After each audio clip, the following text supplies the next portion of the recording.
E aí galera, beleza? Meu nome é Ângelo Carlos, sou professor de biologia e no vídeo de hoje falaremos sobre reprodução sexuada.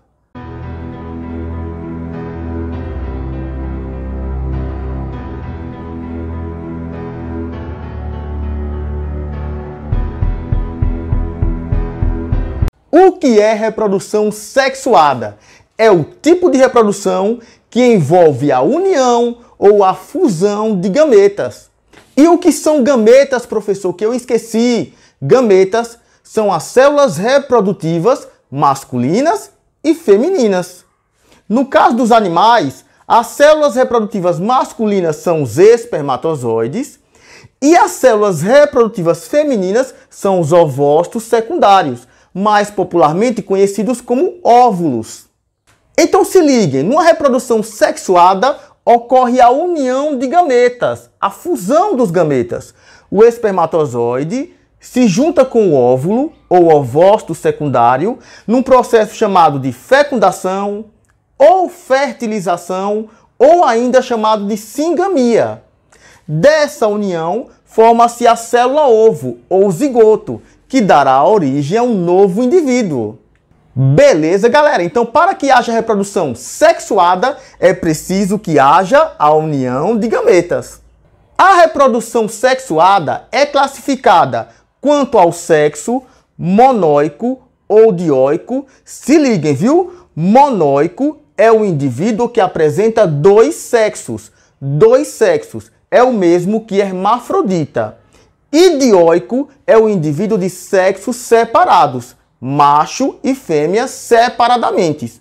Então prestem atenção, monóico, mesma coisa que hermafrodita, indivíduo que apresenta dois sexos, que possui dois sexos, os dois sexos estão em um indivíduo. Exemplo, minhocas, as minhocas são animais hermafroditas, têm dois sexos. Já os animais dioicos, os sexos são separados, por exemplo, ser humano, tem o homem e a mulher, sexos separados. A reprodução sexuada também é classificada quanto à fecundação, que pode ser interna, quando ocorre dentro do organismo materno, ou externa, quando ocorre fora do organismo materno. Interna, ser humano, gato, cachorro e etc. Externa, um bom exemplo são os anfíbios. Tem fecundação externa, ocorre na água. Sobre os anfíbios tem um vídeo que eu passei, foi o vídeo da semana passada. Assistam, vou deixar aqui no card e vou deixar na descrição do vídeo também. E a reprodução sexuada pode ser classificada também quanto ao desenvolvimento, que pode ser interno ou externo. E nesse caso, se ligue, eu estou me referindo ao desenvolvimento embrionário do filhote, beleza? Do filhote, da prole e assim por diante. Então vamos dar exemplo. No ser humano, o desenvolvimento embrionário humano ele ocorre dentro do corpo materno. Numa galinha, a galinha põe o ovo. O desenvolvimento embrionário do pintinho ocorre dentro do ovo que está fora do organismo materno. Beleza, galera? Então essa é a diferença. Não confundam quanto à fecundação. A fecundação, aqui nesse caso, é quanto à fecundação. União de gametas. Ok? E aqui é após a fecundação, desenvolvimento do embrião. Ocorreu após a fecundação. Interno, dentro do organismo materno. Externo, fora do organismo materno. Beleza, galera? E o desenvolvimento pode ser direto, quando não existe estágio larval. Não existe um estágio larval. O filhote praticamente só cresce. O que pode mudar é a proporção cabeça, tronco e membros. Mas o filhote praticamente só cresce. Exemplo, o ser humano, o cachorro, o filhote do gato, o desenvolvimento é direto. Não existe um estágio larval, não existe uma larva. Já o desenvolvimento indireto, existe um estágio larval. Por exemplo, a borboleta, a lagarta, forma a pupa ou crisálida e essa lagarta vai se transformar em borboleta. Vai haver uma metamorfose. É o desenvolvimento indireto. Existe um estágio larval. Outro exemplo é o girino. O girino está ali na água, nadando bonitinho, vai se transformar após algum tempo em um sapo adulto. Ok, galera, tranquilo. Vamos continuar.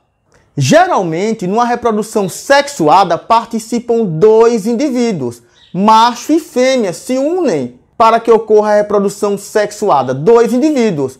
Mas pode existir reprodução sexuada com apenas um indivíduo. E professor, num processo chamado autofecundação. Então, por exemplo, certas plantas podem realizar autofecundação. Observe essa planta aqui, liberando o grão de pólen, que cai na estrutura feminina da mesma planta, da mesma flor, que vai ocorrer a fecundação do gameta na mesma flor, na mesma planta. É a autofecundação. Processo sexuado em que apenas um indivíduo consegue fazê-lo. Observe aqui a tênia. A tênia é um animal hermafrodita.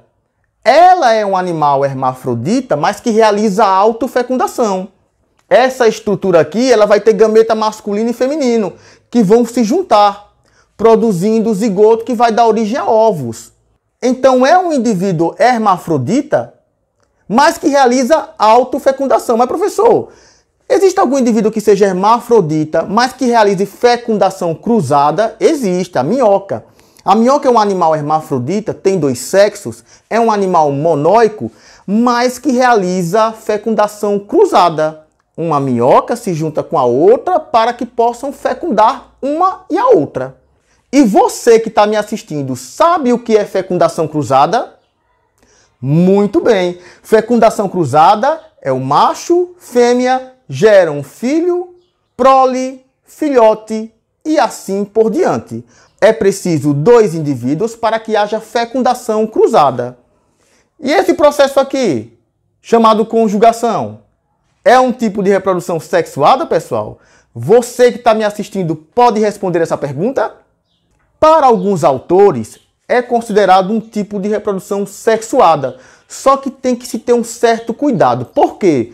Porque, por definição, conjugação é a simples transferência de material genético de um indivíduo para outro.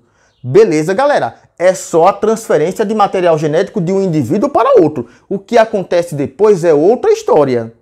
Uma vantagem da reprodução sexuada é a maior variabilidade genética. Isso permite a ação da seleção natural. E professor? Por quê? Porque nesse caso aqui não se formam clones. Numa reprodução assexuada se formam clones. Os indivíduos, por definição, são iguais.